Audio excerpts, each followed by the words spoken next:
In this video, I'll show you how to fix the Microsoft Store not opening in Windows 11. If your Microsoft Store isn't launching or working properly, here are a few simple fixes you can try. Let's get started. First, open the Start menu and search for Microsoft Store. Right-click on it and select App Settings. Scroll down and click on Terminate.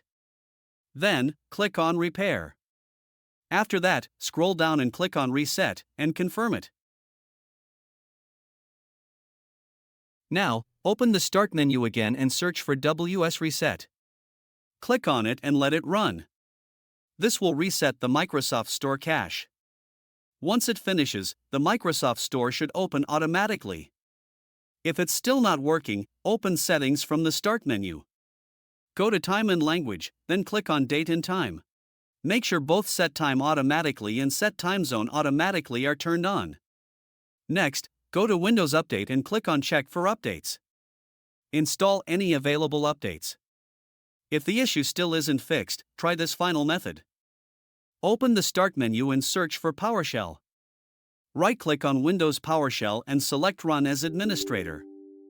Now, copy and paste the command provided in the description and press Enter.